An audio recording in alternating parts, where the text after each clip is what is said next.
మహానుభావ, ఆ వాలి నా అన్నగారు నన్ను రాజ్యంలోంచి తరివేశాడు. తరివేస్తే ఇదిగో ఇలా ఈ కొండ మీదకి వచ్చి పడి ఏడుస్తున్నాను అంటే రాముడు అన్నాడు, అసలు ఏం జరిగింది నాకు చెప్పవయ్యా, చెబితే తప్ప నాకు తెలియదు కదా, ఎందుకు నువ్వు ఈ కొండ మీద బ్రతకవలసినటువంటి అవసరం ఏర్పడింది, దాన్ని నాకు చెప్పవలసింది అన్నాడు. అంటే ఆయన అన్నాడు, తప్పకుండా చెప్తాను రామా విను అని ముందు సంగ్రహంగా చెప్పాడు. ఆ తర్వాత రాముడు ఒక మాట అన్నాడు. ఆ మాట అనడం చేత సుగ్రీవుడు వివరంగా చెప్పవలసి వచ్చింది. ఏ మాట రాముడు అన్నాడో చూడండి. రాముడు మాట మాట్లాడితే ఒక్కొక్క మాట ఎంత అందంగా ఉంటుందో. సుఖం హి కారణం శ్రుత్వా వైరస్య తవ వానర అనంతర్యం విధాస్యామి సంప్రదార్య బలాబలం. అసలు నీకు నీ అన్నయ్య అయినటువంటి వాలికి ఎందుకు శత్రుత్వం ఏర్పడింది, నువ్వు నాకు ఆ విషయం చెప్పు. చెబితే నేను బలాబలాల్ని అంచనా వేస్తాను. వేసి దాన్ని బట్టి వెంటనే మనం వెళ్ళచ్చు. ఆలోచన అన్నది ఒకటి ఉండాలిగా, వెళ్ళేవాడికి ఆవేశం ఒక్కటే కూడదు కదా. అందుకని అసలు మీ ఇద్దరికి ఎందుకు వైరం వచ్చిందో నాకు పూర్ణంగా తెలియచెయ్యి అన్నాడు. అంటే అప్పుడు చెప్పడం మొదలుపెట్టాడు సుగ్రీవుడు. రామా, ఒకానొకప్పుడు మా తండ్రి అయినటువంటి వృక్షరజస్సు ఈ వానర రాజ్యాన్నంతటినీ పరిపాలిస్తూ ఉండేవాడు. ఆ వృక్షరజస్సుకి ఇంద్రుని యొక్క అనుగ్రహం చేత ఔరసపుత్రుడిగా వాలి పెద్ద కుమారుడిగా జన్మించాడు. సూర్యుడి యొక్క అనుగ్రహం చేత ఔరసపుత్రుడిగా సుగ్రీవుడనైనటువంటి నేను జన్మించాను. పెద్ద కుమారుడైనటువంటి వాలి తండ్రి యొక్క ప్రీతిని పొందాడు. నేను కూడా చాలా కాలం వాలిని ప్రీతితో అనుగమించాను. ఒకనాడు తండ్రి గారైనటువంటి వృక్షరజస్సు శరీరాన్ని విడిచిపెట్టేశారు. పెద్ద కుమారుడు కనుక వాలిని సింహాసనం మీద కూర్చోపెట్టి పట్టాభిషేకం చేశారు. నేను చాలా జాగ్రత్తగా వాలిని అనుగమించి ఉంటూ సర్వకాలముల యందు వాలికి నమస్కారం చేస్తూ చాలా జాగ్రత్తతో భయభక్తులతో వినయ విధేయతలతో తండ్రి పట్ల ఎలా ఉంటానో అన్నగారు కనుక వాలి పట్ల అలా ఉండేవాడిని. కానీ ఇక్కడే వాలి యొక్క శీలం బయటికి వస్తుంది. దుందుభి అనబడేటటువంటి ఒక రాక్షసుడు, వాడి అన్న ఒకడు ఉన్నాడు, వాడి పేరు మయుడు. ఆ మయుడికి ఒక కుమారుడు ఉన్నాడు, వాడి పేరు మాయావి. ఆ మాయావికి వాలికి ఒక స్త్రీ సంబంధంగా వైరం వచ్చింది. ఈయన శీలం ఎంత గొప్పదో మీరు ఆలోచించండి. ఇంకా స్త్రీ సంబంధమైనటువంటి వైరం వచ్చినటువంటి కారణం చేత ఒకరోజు రాత్రి వాడు కిష్కింధాద్వారం దగ్గరికి వచ్చాడు. వచ్చి పెద్ద అల్లరి చేశాడు, కేకలు వేశాడు.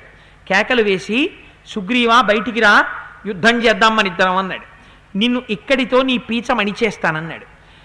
తన భార్యలతో సంతోషంగా కాలం గడుపుతున్నటువంటి వాలి గబగబా బయటికి వచ్చాడు. పిలిచింది వాలిని పిలిచాడు, వాలి బయటికి రా అని. వాలి గబగబా బయటికి వచ్చాడు. బయటికి వస్తే తమ్ముడైనటువంటి సుగ్రీవుడు కాలముల యందు వాలి పక్కన నమస్కరిస్తూ ఉండేవాడు. వాలి ఎప్పుడైతే రాత్రివేళ నిద్రపోతున్నవాడు భార్యల దగ్గర నుంచి లేచి బయటికి వచ్చాడో, తమ్ముడను కనుక నేను కూడా గబగబా బయటికి వచ్చాను. వచ్చిన తరువాత మమ్మల్ని ఇద్దరినీ చూశాడు ఆ వచ్చినటువంటి మాయావి. చూసి వాడు భయపడి పరుగు లంఘించుకున్నాడు. పరుగు లంఘించి పరిగెడుతున్నాడు.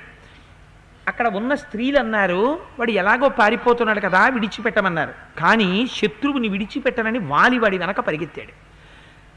ఆకాశమునందున్నటువంటి చంద్రుడు మాకు మార్గాన్ని చూపించాడు. అంటే చంద్రుడు చూపించడం అంటే చంద్రుడు ప్రకాశిస్తున్నాడు. నేను కూడా వాలి వెంట పరిగెత్తాను. పరిగెత్తి తృణముల చేత ఆచ్ఛాదింపబడినటువంటి ఒక పెద్ద బిలంలోకి ఆ రాక్షసుడైనటువంటి మాయావి దూరిపోయాడు. దూరిపోతే అక్కడికి వెళ్ళి వాలి నిలబడిపోయాడు. నేను కూడా వాలి దగ్గరికి వెళ్ళాను. వాలి నాతో అన్నాడు, సుగ్రీవా నువ్వు ఈ బిలద్వారం దగ్గర కాపలా ఉండు, నేను దీనిలో ప్రవేశించి దుష్టుడైనటువంటి ఆ రాక్షసుడిని సంహరించి బయటికి వస్తాను. బిలం దగ్గర మాత్రం నువ్వు నిలబడు, నువ్వు నా తమ్ముడివి, చిన్నవాడివి, నువ్వు మాత్రం నాతో రావద్దు, నా పాదముల మీద ఒట్టు పెట్టి చెప్తున్నాను, నువ్వు ఇక్కడే ఉండు అన్నాడు. అన్నయ్య నేను తప్పకుండా ఉంటాను అని సుగ్రీవుడు మాట ఇచ్చాడు.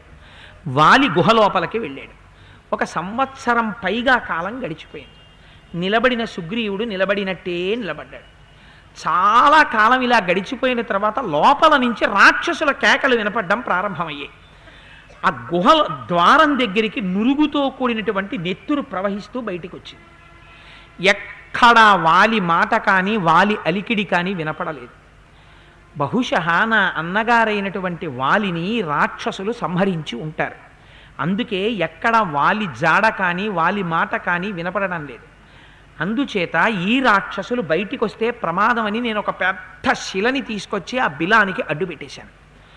పెట్టేసి ఉదకక్రియ నిర్వహించాను. వాలి మరణించాడనుకుని వాలికి తర్పణలు విడిచిపెట్టాను. విడిచిపెట్టి రాజ్యానికి వచ్చి యథాశాస్త్రంగా వాలి నాకు అన్నగారు కనుక వాలికి చెయ్యవలసినటువంటి కార్యక్రమాలన్నీ నెరవేర్చాను. మంత్రులు కనిపెట్టారు వాలి మరణించాడని. నన్ను గుచ్చి గుచ్చి ప్రశ్నించి నేను ఎవ్వరికంటా పడకుండా ఎవరికీ తెలియకుండా నిర్వహించిన మంత్రులు కనిపెట్టి రాజు లేకుండా రాజ్యం ఉండకూడదని నన్ను బలవంతంగా సింహాసనం మీద కూర్చోపెట్టి పట్టాభిషేకం చేశారు. నేను చాలా ధర్మబద్ధంగా వానర రాజ్యాన్ని పరిపాలిస్తూ కాలం గడుపుతున్నాను. ఒకనాడు అకస్మాత్తుగా మా అన్న వాలి తిరిగి వచ్చాడు. ఇక్కడ కథంతా మారిపోయింది. అన్నగారు తిరిగి వచ్చి ఒక విచిత్రమైనటువంటి స్థితి ఏర్పడింది.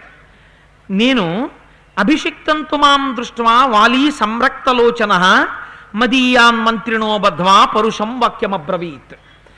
ఎర్రనైనటువంటి కన్నులతో నా వంక చూశాడు. ఓహో, నువ్వు రాజ్యాభిషేకం పొందావా అని. వెంటనే నా మంత్రుల్ని నా స్నేహితుల్ని బంధించి కారాగారంలో పారేశాడు. నిగ్రహేపి సమర్థస్య తం పాపం ప్రతి రాఘవ న ప్రావర్తతమే బుద్ధి భ్రాతుర్గౌరవయంత్రిత. నేను ఆ సమయంలో నాకున్నటువంటి బలం చేత నేను ప్రభువుగా ఉన్నటువంటి కారణం చేత వాలిని బంధించి కారాగారంలో పెట్టగలను. కానీ నేను నిగ్రహించలేదు. ఆయన నాకన్నా ముందు పుట్టినవాడు, నాకు అన్నగారు. నేను ఆయనని గౌరవించాలి. అందుచేత నేను ఆయనని నిగ్రహించకూడదని నేను వాలి జోలికి వెళ్ళలేదు. వెళ్ళకపోతే అన్నగారి దగ్గరికి వెళ్ళి 2 చేతులతో నమస్కరించి శిరస్సు వంచి ఒక ప్రార్థన చేశాను. దిష్ట్వాసి కుశలీ ప్రాప్తో నిహతశ్చ త్వయా రిపుః అనాథస్య హి మే నాథాస్త్వమేకో నాథనందన. అన్నయ్య, నువ్వు లేక నేను అనాథనయ్యాను. ఇవాళ నేను నాథుడున్నవాడినయ్యానన్నయ్య. నా అదృష్టం నువ్వు తిరిగి వచ్చావు. నాకు ఎంతో సంతోషంగా ఉందన్నయ్య. ఇదం బహుశలాకం తే పూర్ణచంద్ర విబోధితం ఛత్రం సమాలవ్యజనం ప్రతీచ్ఛస్వమయోద్యతం. అన్నయ్య, 100 ఆ తీగలున్నటువంటి ఈ తెల్లటి ఛత్రాన్ని నీ శిరస్సుకు పడతాను, నీకు చామరం వేస్తాను. నువ్వు మళ్ళీ సింహాసనం మీద కూర్చుని పూర్వం ఎలా పరిపాలించావో అలా పరిపాలించు. విషాదాత్తిహమాం దృష్ట్వా పౌరైర్ మంత్రిభిరేవచ అభిషిక్తోన కామేన తన్మేత్తం చంతుమర్హసి. అన్నయ్య, నేను ఎప్పుడూ పట్టాభిషేకం చేసుకుందామని అనుకోలేదు. బలవంతంగా మంత్రులు పౌరులు నాకు పట్టాభిషేకం చేశారు. చేస్తే నేను పట్టాభిషేకం చేసుకోవలసి వచ్చింది. న్యాసభూతమిదం రాజ్యం తవ నిర్యాతయామ్యహం యాచేత్తం శిరసా రాజన్ మయా బద్ధోయమంజలి. నేను శిరస్సు ఉంచి అంజలి ఘటించి నీ దగ్గర నమస్కరిస్తున్నాను. ఎప్పటికీ నువ్వే వానర రాజ్యమునకు రాజువి. అందుచేత నువ్వు మళ్ళీ రాజ్యాన్ని స్వీకరించు అని చెప్పాను. చెప్తే వాలెన్నాడు, స్నిగ్ధమేవం బ్రువాణం మాం సతు నిర్భర్చవానర ధిక్వామితి చ మాముక్త్వా బహుత్తత్తదువాచ. ఛీ ఛీ అన్నాడు నన్ను. అని పరమదుష్టుడా, నేను లేని సమయం చూసి నువ్వు పట్టాభిషేకం చేసుకున్నావు, నువ్వు పరమ దుర్మార్గుడివి అన్నాడు. అని మరునాడు జానపదుల్ని, జానపదులు ఇతరమైనటువంటి వానరములను మంత్రులను అందరినీ పిలిచి పెద్ద సభ తీర్చాడు. నేను వెళ్ళి నమస్కరిస్తూ అన్న పక్కన నిలబడ్డాను. నా వంక చూసి ఒక మాట అన్నాడు. నేను దురాత్ముడైనటువంటి మాయావిని చంపడం కోసమని ఒక రాత్రి పరిగెత్తుకుంటూ వెళ్ళాను. ఈ మహాపాపి అయిన దుర్మార్గుడైన నా తమ్ముడు నన్ను అనుగమించి వచ్చాడు. నేను రాక్షసుల్ని చంపి వెనక్కి వస్తాను, నువ్వు బిలవారం దగ్గర కాపలా ఉండమని చెప్పాను.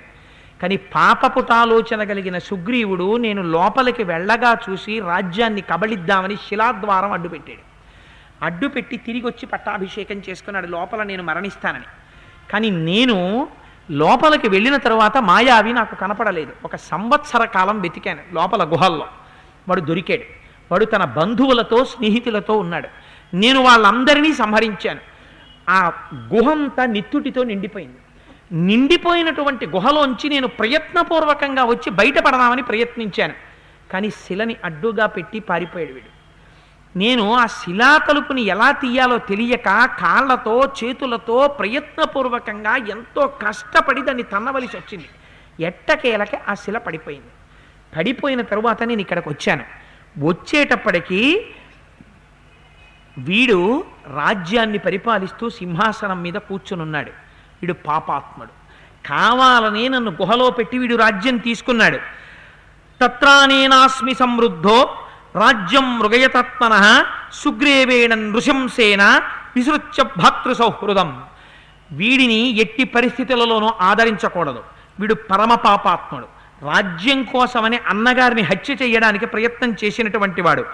ఏవ ముక్త్వాతు మాం తత్ర వస్త్రేణైకేన వానరః నిర్వాసమాయాస తదా వాలీ విగతసాత్భస.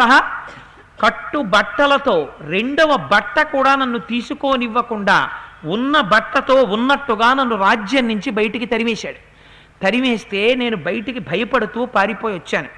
వచ్చిన తరువాత తేనాహమపవిద్ధశ్చ హృతదారశ్చ రాఘవ తద్భయాచ్చ మహీకృత్స్న క్రాంతేయం నవనార్ణవ. నన్ను అలా వదిలిపెట్టకుండా ఈ భూమండలం అంతా తరిమాడు చంపుతానని. ఈ భూమండలం అంతా మహాసముద్రాలతో సహా పరిగెత్తాను. వెంట తరుగుతూనే ఉన్నాడు. చిట్ట చివరికి ఈ కొండ మీదకి వాలి రాలేడు. ఎందుకు రాలేడో కూడా నీకు చెప్తాను. ఇతర కారణం ఉంది. అందుచేత ఈ కొండ మీద ఎక్కి కూర్చున్నాను. నాకు అత్యంత ప్రియమైన భార్య అయిన రుమని నేను బ్రతికుండగా తన భార్యగా అనుభవిస్తున్నాడు. నన్ను చెయ్యని పాపానికి కట్టుబట్టలతో బయటికి తోసేశాడు. చెప్పినా వినలేదు, నమ్మలేదు. పైగా నా భార్యని తన భార్యగా చేసుకున్నాడు. ఇంత కష్టంలో ఉన్నాను రామా అని వలవలా కన్నులంబట నీరు కార్చాడు.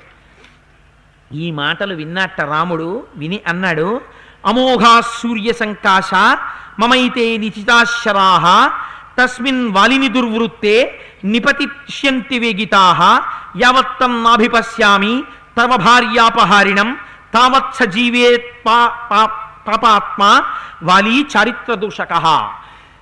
ఇప్పుడే గ్రద్దల యొక్క ఈకలు కట్టినటువంటి వంపులు లేనటువంటి బంగారు పొన్నులు కలిగినటువంటి బంగారు బాణములు నా అమ్ముల పొదిలో ఉన్నాయి. దుర్వృత్తుడై నడువడి తెలియక పాపాత్ముడైనటువంటి వాలి ఎంత కాలము నా కంటికి కనపడడో అంతకాలమే బ్రతికుంటాడు.